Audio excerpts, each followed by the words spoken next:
लोकसभा में और राम गोपाल यादव जी का राज्यसभा में भाषण सुना। मुझे एक चीज बड़े विस्तार से इस घटना को लेकर चर्चा जरूर हुई, लेकिन एक चीज बड़ी खटकी कि पत्थरबाजी को बड़ा हल्के में लिया गया। उसको तो एक लाइन में आपने खत्म कर दिया, लेकिन पुलिस की कार्रवाई पे आप लंबा चौड़ा भाषण देते हैं।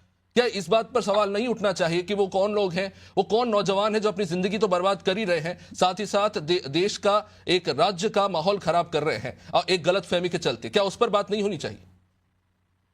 जितने प्रश्न आपने पूछे हैं, इसका दायित्व राज्य सरकार पे, उसके प्रशासन पे जाता है। उसके लिए विपक्ष जिम्मेदार नहीं है।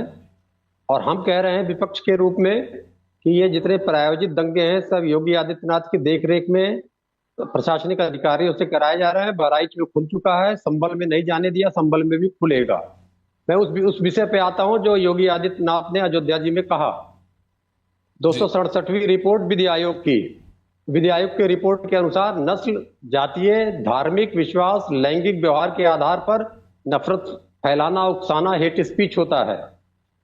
योगी आदित्यनाथ ने जो कुछ भी अयोध्या जी में कहा है वो हेट स्पीच है। हेट स्पीच पे सुप्रीम कोर्ट का ऑर्डर है 2022 में कि हेट स्पीच में बिना शिकायत के एफआईआर दर्ज किया जाए, और अगर एफआईआर दर्ज नहीं होती है तो अवमानना माना जाएगा।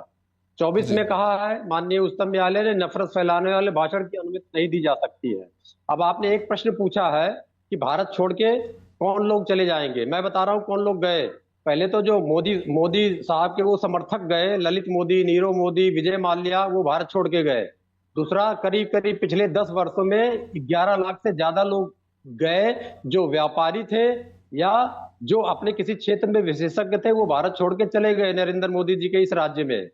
अब आते हैं डीएनए की बात उन्होंने किया। मोहन भागवत जी कहते हैं सभी भारतीय, चाहे हिंदू हो चाहे मुसलमान, सभी का डीएनए एक है।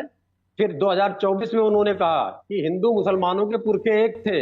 इसका मतलब आदित्यनाथ जी का ज्ञान मोहन भागवत जी से भी आगे बढ़ गया है। एक शोध आया था 9 देशों का जो यूएन के देखरेख में किया गया था। वो शोध बताता है कि भारत के मुसलमानों में केवल सांस्कृतिक बदलाव आया है, उनमें किसी भी प्रकार का डीएनए में बदलाव नहीं आया है। तो योगी आदित्यनाथ एक संत के रूप में पढ़ के सारी बातें झूठ बोली, सुप्रीम कोर्ट की अवमानना किया, विज्ञान के सहमत नहीं बोला। उन्होंने अपने पेरेंट कंपनी जो मोहन भागवत जी है उनके खिलाफ बोला।